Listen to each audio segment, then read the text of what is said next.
Wait, let me let you know something. Do you know that if you set up a stage plot where you have your bass and your drums in the same location, will give you a bad recording and a bad mix?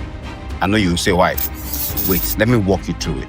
You know the 90% of the drums element are cylinders. Cylinders that have a top velum and a response velum, which is cylinders like this that have a top velum and a response velum, right?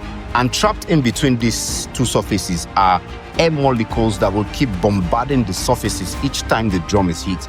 Do you understand? They will keep bombarding the surfaces until the energy is totally dissipated.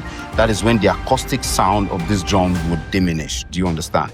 So now imagine that you have about 8 microphones that are supposed to pick the acoustic sound of the drums, and then you now have a huge cabinet of the bass seated very close to it, right? What will happen is like you have just mic'd the bass. The bass will be prominent on your mix because it will be bleeding into every other element of your drums. Do you understand? I know that somebody will say, no problem, we'll just get it, Yes, it's a beautiful thing to do, but one thing that will happen is the moment you get it, you will just kill the acoustic dynamics of the drums. Do you understand? And also in this day and time when technology is available and then there are high end and the cheap end in-ear monitors that you can use and talk back that can allow you communicate with one another as a band, right? I know you say, we need them to stay together so that they can communicate because of the relationship of the bass and the drums. Yes, but you can't do that so that you sabotage the beauty of the music, right? You can have the bass and the drummer have a two-way conversation where the bass is at the other end, the drummer is at this other end.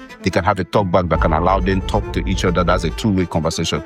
But if you don't have that and you have the luxury of funds to be able to enclose the drummer, you can put him in a cabinet where he's enclosed, and then you don't have a bleed from the bass running into the drums, because once the bass guy plays any of his note that is heavy, it will resonate in the drums, right? The molecules are going to start resonating. What will happen is they'll start bombarding the surface. You will get a tone that is not supposed to be heard in your mix. Do you understand? I hope this is helpful. Do like and follow us on all our social media handles for more tips.